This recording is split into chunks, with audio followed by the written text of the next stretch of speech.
এই সিরিজটা মানে ভারতের 5-0 না হলেও 3-1, 4-1 বা 4-0 জেতা উচিত ছিল, এটা আমরা অনেকে ভেবেছিলাম তখন।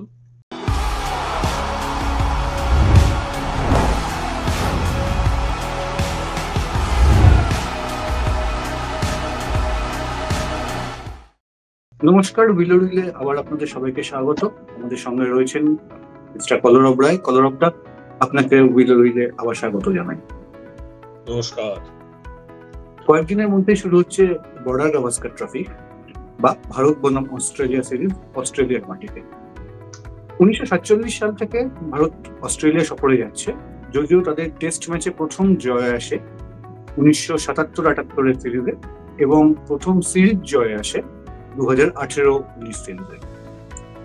এই প্রসঙ্গে আজকে আমরা কিছু আলোচনা করবো। তো কলরব দা, প্রথমে আপনাকে করা প্রথম প্রশ্ন হচ্ছে, এই যে 1977-78 সিরিজে ভারত প্রথমবার অস্ট্রেলিয়ার বিরুদ্ধে টেস্ট ম্যাচ জিতলো অস্ট্রেলিয়াতে, তো এই জয়টা নিয়ে আপনার কি মনে হয়? মানে এই জয়টার পেছনে কি অস্ট্রেলিয়ার তৎকালীন দল এটা অনেকটাই দুর্বল ছিল, সেইটা কি একটা বড় কারণ বলে মনে হয় আপনার? সেটা একটা কারণ তো বটেই। আর সত্যি বলতে কি, এই সিরিজটা মানে ভারতের 5-0 না হলেও 3-1, 4-1 বা 4-0 জেতা উচিত ছিল, এটা আমরা অনেকে ভেবেছিলাম তখন। আর সম্ভবত গাভাস্কার কোনো এক জায়গায় অনেকদিন আগে আওয়াজ দিয়েছিলেন যে আমাদের দুটো দলের মধ্যে যা তফাৎ ছিল এবং আমরা যা খেলেছিলাম সিরিজটাতে, আমাদের মানে হয়তো 5-0 জেতাটা বোধহয় জাস্টিস হতো। এবং কারণটা, খুব বড় কারণটা হচ্ছে অস্ট্রেলিয়ার টিম ছিল মানে আমার মতে 2.5 নম্বর টিম বা 3.5 নম্বর টিম। কারণ কেরি প্যাকার অস্ট্রেলিয়ান টিমের প্রায় গোটা 30 প্লেয়ার, মানে ফার্স্ট টিম, সেকেন্ড টিম, তারপরের টিমেরও অর্ধেক, পুরোটাই তার WSC তে নিয়ে গেছিলেন। সিরিজে অস্ট্রেলিয়াকে প্রায় 10 বছর আগে রিটায়ার করা ববি সিমসনকে ফিরিয়ে আনা হয়েছিল অধিনায়কত্ব করবার জন্য। আর পুরোনোদের মধ্যে ছিলেন জেফ থমসন। আর কেন তিনি যেতে পারেননি প্যাকারে, তার একটা রেডিওর সঙ্গে চুক্তি ছিল, সেই চুক্তি তিনি ভাঙতে পারেননি রেডিও চ্যানেলের সঙ্গে, যার জন্য তিনি সেবারে প্যাকার যাননি। অস্ট্রেলিয়া সেই সিরিজে 9 জন প্লেয়ারকে টেস্ট ডেবিউ করিয়েছিল। ঠিক আছে, তো কাজেই অস্ট্রেলিয়ার দলটা উইক ছিল, মানে ভারতের সেই সিরিজটা জেতা উচিত। মানে যেটা ভারত 2018-তে করলো, তার 40 বছর আগে ভারতের সিরিজটা জেতা উচিত ছিল। আপনি 2018 প্রসঙ্গটা আনলেন, আমি 2018 নিয়ে একটুখানি বলি। সেই সিরিজটাও কিন্তু মানে এইরকমই খানিকটা দুর্বল দল ছিল, কারণ সেখানেও স্মিথ ছিলেন না দলে, ওয়ার্নার ছিলেন না দলে নির্বাচনগত কারণের জন্য। অর্থাৎ ভারতের অস্ট্রেলিয়ার মাঠে প্রথম টেস্ট জয় এবং সিরিজ জয় দুটোই কি তুলনায় দুর্বলতর দলের বিরুদ্ধে?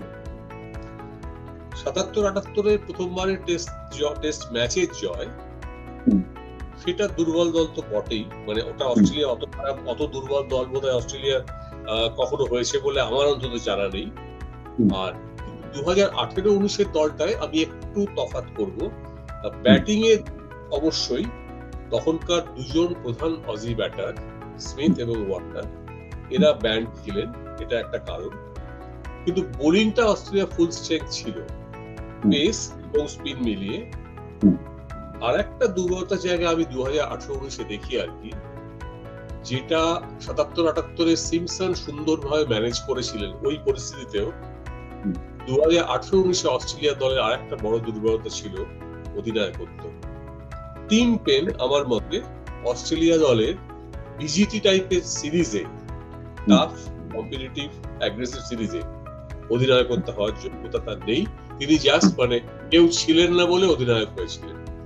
তবে তাহলেও 2018-19 ভারতের জয় কৃতিত্বটাকে উড়িয়ে দেওয়া যাবে না। তার কারণটা হচ্ছে অস্ট্রেলিয়া কিন্তু বোলিং এ অস্ট্রেলিয়া ফুল স্ট্রেংথ ছিল, ব্যাটিংটা উইক ছিল। একদম একদম একদম। সেই অর্থে দেখতে গেলে আপনার বক্তব্য অনুযায়ী যে ভারত প্রথমবার পূর্ণ শক্তির অস্ট্রেলিয়াকে হারায় 1981 সালে সিরিজে। একদম ঠিক। ওই টেস্ট জয় নিয়ে আপনার কি বক্তব্য? ওই সিরিজটা নিয়ে না ম্যাচটা নিয়ে? সিরিজ এবং ম্যাচ। দেখো, ওই ম্যাচটা কিন্তু ভারতের, আমি বলবো, ওয়ান অফ মিরাকেল না হলেও ওয়ান অফ এক্সেপশন। ওই ম্যাচের শেষ দিনে কপিল দেব, আগের দিনে খানিকটা ঘাবরি, এবং পুরো ইনিংসটাতে, অজি ইনিংসটাতে দোষী, এই 3 বোলার মিলে এরা কিন্তু ভারতকে ম্যাচটা জিতিয়েছিল মূলত। কেননা খুব অল্প রান ছিল, যদিও ভাঙা পিচ, কিন্তু ওই উইকেটে অস্ট্রেলিয়ার full strength team, Greg Chappell রয়েছেন, অ্যালান বর্ডার রয়েছেন, কিম হিউজ রয়েছেন, ডাগ ওয়াল্টার্স রয়েছেন, এরা টড মার্শ রয়েছেন, সেই টিম যে অল আউট হয়ে যাবে 80 ঘরে, এটা কেউ ভাবতে পারেনি। কাজে ওইটা বলতে পারো ওয়ান অফ। এবং সেখানে আরেকটু আমি বলে দিই, যেটা আমাদের সিডনিতে ভারত হেরেছিল প্রথম ম্যাচে, ইনিংসেই বোধহয়, আর দ্বিতীয় ম্যাচটা ভারত কিন্তু কোনো মতে বেঁচে গেছিল অ্যাডিলেডে। অ্যাডিলেড বলতে আমরা সন্দীপ পাতিলে 174 বলি, খুব ঠিক কথা। যেটা বলি না, সেটা ভারত দ্বিতীয় ইনিংসে শিবলাল যাদব এবং কার্সন ঘাবরি 135 রানে 8 উইকেট হয়ে ভারত টেনে রেখেছিল। প্রায় আধ ঘন্টা মতো এরা দুজনে মিলে কিন্তু ঠেকিয়েছিলেন। প্যাভিলিয়নে বসেছিলেন দিলীপ দোষী, তিনি কত পাকা ব্যাটার আমরা সবাই জানি। ভারত কিন্তু তো মানে যখন মেলবোর্নে ভারত গেছে, ভারতের 2-0 পিছিয়ে থাকার কথা, কিন্তু যায়নি। তারপরে মেলবোর্নে যেটা হয়েছিল সেটা তো আমরা মানে জানি আর কি। কপিল দেবের মূলত কৃতিত্ব দেওয়া হয়, যদি আমি বলবো দোষী এবং ঘাবরি কৃতিত্ব কোনো অংশে কম নয়। আগের দিন বিকেল বেলায় গ্রেগ চ্যাপেলকে প্রথম বলেই আউট করে দিয়ে খেলাটায় পুরো অস্ট্রেলিয়াকে কিন্তু খানিকটা নাড়িয়ে দিয়েছিলেন। ঘাবরি সম্ভবত 2 ইনিংসেই গ্রেগ চ্যাপেলকে আউট করেছিলেন, দ্বিতীয় ইনিংসে আউটটার গুরুত্বটা প্রচুর বেশি। প্রথম বলে গ্রেগ চ্যাপেলের মতো ব্যাটসম্যান আউট, এটা একটা মানে ভারতকে টনিক জুগিয়েছিল। অবশ্যই। এর পরে যে ভারতের অস্ট্রেলিয়ার মাঠে টেস্ট জয়, সেটা অবশ্যই সেই 2003-এর বিখ্যাত অ্যাডিলেড টেস্ট। সেইখানেও কিন্তু, সেই সিরিজেও কিন্তু অস্ট্রেলিয়ার বোলিং যথেষ্ট দুর্বল ছিল, কারণ 2 মূল স্তম্ভ ম্যাকগ্রাথ এবং ওয়ার্ন দুজনে ছিলেন না সেই সিরিজে। তো হ্যাঁ, তো তারপরে অবশ্য সেই পরের জয় 2007-08 পার্থে, যেখানে আবার আমরা পূর্ণ শক্তির অস্ট্রেলিয়াকেই হারিয়েছিলাম। তো আপনার কি মনে হয়, মানে অধিকাংশ ক্ষেত্রেই অস্ট্রেলিয়াকে আমরা তখনই হারাতে পেরেছি যখন অস্ট্রেলিয়া দলটা তুলনায় একটু দুর্বল? দেখো, ওরকম ভাবে জেনারেলাইজ না করে আমি বলবো 2003-04 সালে কিন্তু ভারত রীতিমতো ভালো খেলেছিল, বিশেষ করে ব্যাটিং। আর তবে তার ব্যাটিং এর একটা কারণও যদি এবার কেউ বলেন যে হ্যাঁ, ম্যাকগ্রা এবং ওয়ার্ন থাকলে অতটা ডমিনেন্স ভারত দেখাতে পারতো না ব্যাটিং এ, তার কথায় নিশ্চয়ই যুক্তি আছে। আর পরেরটাতে 2007-08 কিন্তু অস্ট্রেলিয়ার দলে যদিও ম্যাকগ্রা ওয়ার্ন চলে গেছেন, কিন্তু অস্ট্রেলিয়া তখনকার হিসেবে বোলিং ব্যাটিং সব দিকে কিন্তু অস্ট্রেলিয়া রীতিমতো শক্তিশালী। তো সেইখান থেকে 2-1 জিতেছিল। প্রথমটা খারাপ ভাবে হারলো মেলবোর্নে 300-এর উপর রানে। দ্বিতীয়টা সিডনির বিতর্কিত টেস্ট, মানে 2-3টে আম্পায়ারিং ডিসিশন, রাহুল দ্রাবিড়, সৌরভ গাঙ্গুলি, এই দুটো যতদূর মনে পড়ছে ভারত দ্বিতীয় ইনিংসে। না হলে খেলাটা, তার আগে সাইমন্ডসের অস্ট্রেলিয়া আউটটা, মানে আউট না দেওয়াটা, এই সবগুলো মিলিয়ে না হলে খেলাটা কিন্তু ভারত আরো অনেকটা এগোতে পারতো। জিততো কিনা হয়তো জিতেও যেতে পারতো, কিন্তু ওইখান থেকে পার্থে ভারত যে ঘুরে এসে জিতলো, এখানে মানে রিকি পন্টিং এর মতো ব্যাটসম্যানকে ইশান্ত শর্মা যাকে বলে কাঁপিয়ে দিয়েছিলেন। যারা দেখেছেন ভিডিওগুলো তাদের মনে করতে পারবেন হয়তো, আমার মনে আছে আমি দেখেছিলাম একটা পার্ট লাইভ টিভিতে। তো সেখানে কিন্তু ভারত ফিরে এসেছিল কামব্যাক করে, এবং পরের টেস্টে অ্যাডিলেডে, যেটা হাই স্কোরিং ড্র হয়েছিল, তো সেখানেও কিন্তু ভারত যথেষ্ট মুনশিয়ানা দেখিয়েছিল ব্যাটিং এ। কাজেই সব মিলিয়ে যেগুলো জিততে পারেনি এই কয়েকটা সিরিজের মধ্যে, আমি কিন্তু 2007-08-কে একটু হলেও এগিয়ে রাখবো 2003-04 থেকে। তাতে ক্ষুণ্ণ যদি কেউ হন, কিছু করবার নেই। 2007-8-এর দলটা কিন্তু অস্ট্রেলিয়ার অনেক মজবুত দল ছিল, অলরাউন্ড টিম ছিল। এটা একটা আমার মনে হয়।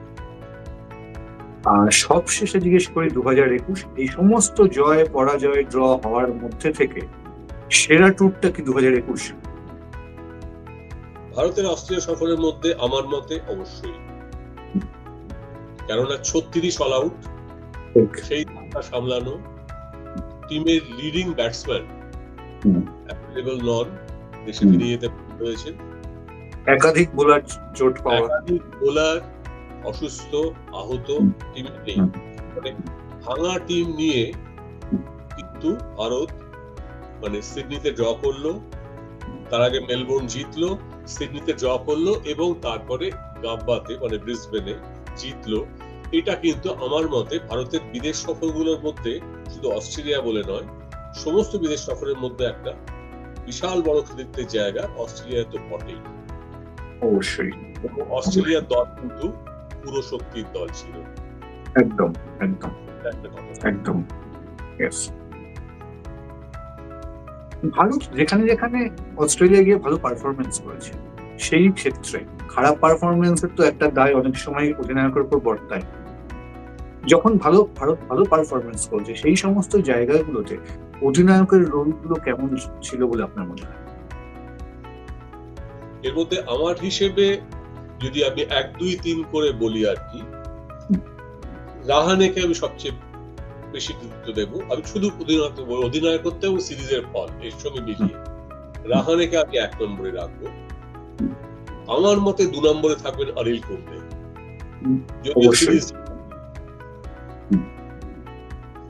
বিরাট কোহলি তো অবশ্যই আছে, মানে আমি বলবো বিরাট কোহলি 18-19 জয়টা আছে। 2 নম্বরে বিরাট কোহলি, 3 নম্বরে অনিল কুম্বলেকে রাখবো আমি। 4-এ থাকবেন সৌরভ গাঙ্গুলি 2003-4-এ, আর শেষে থাকবেন সুনীল গাভাস্কার 1980-81 সফরে। কারণ গাভাস্কারের কিন্তু সফরে কন্ট্রিবিউশন ব্যাটার হিসেবেও ছিল না, অধিনায়ক হিসেবে নেগেটিভ কন্ট্রিবিউশন ছিল। মেলবোর্ন টেস্টে যেটা গাভাস্কার করেছিলেন, সেটা এখনকার আমলে হলে হয়তো গোটা একটা সিরিজ ব্যান্ড হয়ে যেত। অবশ্যই অবশ্যই। এই আমার মতে এই মোটামুটি রেটিং এই সফরকারীগুলোর মধ্যে। কোনো সফর বাদ দিলাম কি? না, মনে হচ্ছে না কোনো সফর। মোটামুটি যে সফরগুলো ভারত ভালো পারফরমেন্স করেছে দলগতভাবে, হ্যাঁ সেই রকম কোনো সফর মনে হয় না আমরা বাদ দিলাম। কুম্বলে জেতাতে পারেননি, সৌরভও নয়, কিন্তু গাভাস্কারও পারেননি, কিন্তু ভালো কুম্বলের ক্ষেত্রে হয়তো হেরে গেছে দল, কিন্তু অন দা ফিল্ড এবং অফ দা ফিল্ডে যেভাবে কুম্বলে সামলেছেন সমস্ত কিছুটা, সেটা একদমই রিমার্কেবল। একদম, it's an exemplary performance as a captain আমার মতে। আর সফল খেলে চলবে না, ওই সিরিজে কুম্বলে হাইয়েস্ট উইকেট টেকার ছিল ভারতের, 20টা উইকেট পেয়েছিল। এটা আর একটা ব্যাপার। কুম্বলে আসলে অ্যাকচুয়ালি তার আগের সফরটা 2003-4-এর সফরেও কুম্বলের বোলার হিসেবে ভূমিকা যথেষ্ট বড় ছিল। সিডনিটা হয়তো ভারত জিতিয়ে যেতে পারত। অনেক ধন্যবাদ কলরবদা, খুব বেশ কয়েকটা ভালো স্মৃতি আমাদের সঙ্গে শেয়ার করার জন্য। আপনাকে অন্য কোনো অনুষ্ঠানে আবার খুব তাড়াতাড়ি দেখার আশায় রইলাম। ধন্যবাদ।